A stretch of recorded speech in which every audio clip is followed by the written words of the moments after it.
Acte 3, 6. Pierre lui dit, je n'ai ni argent ni or, mais ce que j'ai, je te le donne. Au nom de Jésus-Christ de Nazareth, lève-toi et marche.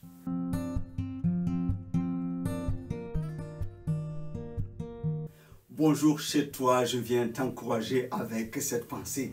Quel est ton réel besoin? Divinise ta prière. Je dis bien, divinise ta prière. Il ne s'agit pas d'humaniser ta prière. Divinise ta prière. Donc pour cela, il faut que tu saches quel est ton réel besoin. Je me base sur ce que nous avons lu, l'histoire de cet homme qui est paralytique. Il est boiteux de naissance, porté par ses proches tous les jours devant le temple pour qu'il demande l'aumône. Sa prière, c'était d'avoir l'aumône. Donc, quand les hommes et les femmes passent, quand les religieux passent, sa prière se tourne vers ces gens et il demande l'aumône. Il reçoit selon leur cœur, selon leur bonté, selon leurs avoirs. C'était des gens religieux. Donc, il y avait des jours plus ou moins bons. Et quand il rentrait chez lui, par rapport à ce qu'il a reçu, il faut se réjouir avec sa famille. Aujourd'hui, la récolte a été pas si mal. J'ai eu ceci, j'ai eu cela. Et chaque jour, il repartait à ce même lieu, espérant recevoir quelque chose.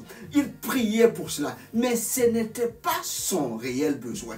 Un jour, Jean et Pierre arrivent là, comme les autres hommes, et quand il le voit, il détecte que cet homme, non, il a besoin de plus que de l'or et de l'argent. C'est là que Pierre lui dit, je n'ai pas d'or, je n'ai pas d'argent, mais ce que j'ai, je te le donne. Au nom de Jésus-Christ de Nazareth, lève-toi et marche. Il le prit par la main, le miracle s'accomplit, il est complètement guéri et il va avec eux dans le temple, sautant, louant Dieu et il est dans la joie. Vraiment, c'est le miracle de Dieu. Quand le miracle de Dieu te touche, quelque chose se passe dans ta vie. S'il avait juste eu de l'or, ça serait comme les autres jours. Mais ce jour-là, le miracle de Dieu a répondu à son réel besoin. C'est pour cela qu'il est important de ne pas se limiter à une prière sur ce qui est superflu. Non, il faut que nous prions. Il faut que par l'Esprit, tu puisses prier selon le réel besoin de ton cœur. Qu'est-ce que Dieu veut faire dans ta vie? Qu'est-ce que Dieu veut faire par ta vie?